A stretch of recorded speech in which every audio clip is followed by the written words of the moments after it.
हाल ही में action IPH Jawali के अलावा सबसे पहला जो सेवा विस्तार हुआ वो हमारे प्रदेश के चीफ सेक्रेटरी का हुआ, जो मौजूदा सरकार ने किया। आप बुद्धिजीवी वर्ग से संबंध रखते हैं, आप मेरे साथ सहमत होंगे कि एक्सटेंशन सरकारें देती हैं प्रदेश में भी और देश में भी, लेकिन उसमें जहां तक मेरी जानकारी है, जितने भी अधिकारी जो एक्सेप्शनल जिनका रिकॉर्ड होता है, जिन्होंने देश या प्रदेश के लिए कोई एक्स्ट्रा ऑर्डिनरी चीजें की होती हैं, उनको सेवा विस्तार मिलता है और मिलना भी चाहिए। अगर मैं चीफ सेक्रेटरी महोदय की बात करूं तो जो प्रदेश की आर्थिक स्थिति है, जिसको कि आपके माध्यम से दिन रात उजागर किया जाता है कि कभी भी फाइनेंशियल इमरजेंसी लग सकती है, तो उनमें ऐसी क्या खूबी थी कि उनको सेवा विस्तार कर दिया। लेकिन आपके प्रश्न के ऊपर आता हूं, जो हमारे यहाँ के एक्शन ज्वाली के जिनको सेवा विस्तार दिया गया आईपीएच के, मैं तो बड़ा हैरान हूं। पिछले चंद महीनों से, अगर मैं बिल्कुल एग्जैक्ट डेट की बात करूं तो दिसंबर माह में एक एक्टिविस्ट हैं नूरपुर से, जिन्होंने उनके ऊपर बड़े गंभीर आरोप लगाए हैं, और यहां तक कि सीबीसी में भी उनका ये भ्रष्टाचार का मामला वहां पे रजिस्टर्ड हो चुका है।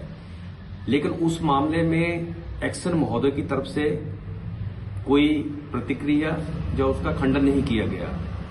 और जब आज उनका सेवा विस्तार तो नहीं कहूंगा, उनको एक नए तरीके से कंसल्टेंट के रूप में सरकार ने उनको नियुक्ति दे दी है, और मेरी ये पुख्ता जानकारी है कि उनकी इस अपॉइंटमेंट के पीछे हमारे जो लोकल मंत्री हैं, उन्होंने भरपूर जोर लगाया अपने सचिवालय के लेवल के ऊपर।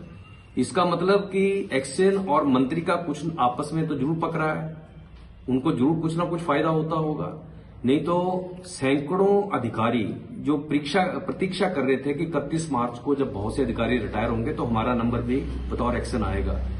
एक तो उन ऐसे अच्छे अधिकारियों के ऊपर ये उनको सरासर अन्याय हुआ है, और भारतीय जनता पार्टी भी, मैं आपके माध्यम से इस अपॉइंटमेंट की आलोचना भी करता हूं और घोर निंदा भी करता हूं, और मैं सरकार से ये भी अपेक्षा करता हूं कि जितने भी इनके ऊपर गंभीर आरोप लगे हैं उसकी निष्पक्ष जांच होनी चाहिए।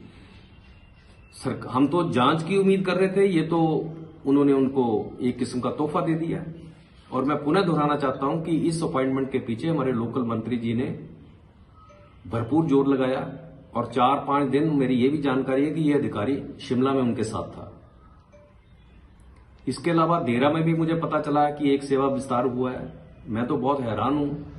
और अगर मैं लोकल इस एक्शन आईपीएच की बात करूं, इनको काहे का पुरस्कार?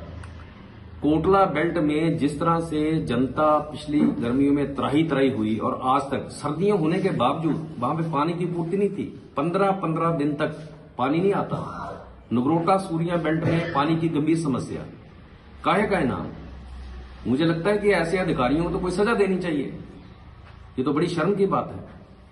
अगर बात करें तो जो आदेश एक्शन के जारी हुए हैं, उनमें उनको नियुक्ति पुनः जारी रखी गई द्वारा जारी किया है, उसमें उन्होंने कोई इस विषय में क्लैरिटी दी नहीं है। लेकिन सूत्रों से पता चला है कि जो लोकल मंत्री हैं, उनकी मंशा यही है कि मैं यहां पे कोई एक्शन नहीं आने दूंगा, और एक प्रॉक्सी रूप में मुझे लगता है कि वो उनको यहीं पे रखने की कोशिश करेंगे। और जब ऐसा कोई अधिकारी जिसने कोई ऐसा कोई अद्भुत काम नहीं किया, उसको अगर रीअपॉइंटमेंट हो रही है तो क्लियर कट ये एक बड़ा मिली भगत का मामला है। और इस मौके पे मैं आपके ध्यान में एक और बात लाना चाहूंगा। जो हमारी लोकल नगर परिषद है, नगर परिषद में जितने भी टेंडर हुए हैं, उन टेंडर को बेसिकली बड़े टेंडर का एक मुश्त टेंडर होना था, उसको तोड़ तोड़ करके बहुत से अपने हितों को उन्होंने कानून को दरकरार करते हुए वो प्रक्रिया उसकी फॉलो कर रहे हैं। और मैं आपके साथ साझा करना चाहता हूं कि हमारे पार्टी के कुछ कार्यकर्ता हाईकोर्ट तक गए हैं, और हम इसकी लड़ाई हाईकोर्ट तक लड़ेंगे। हमसे जुड़े रहने के लिए हमारे YouTube चैनल को सब्सक्राइब करें और नई वीडियो की नोटिफिकेशन के लिए बेल आइकॉन को दबाएं। अगर आप ये वीडियो Facebook पर देख रहे हैं तो लाइक जरूर करें और ज्यादा से ज्यादा शेयर करें। इसी तरह के और भी अपडेट्स के लिए फॉलो करें हमारा Instagram पेज himachal.ke।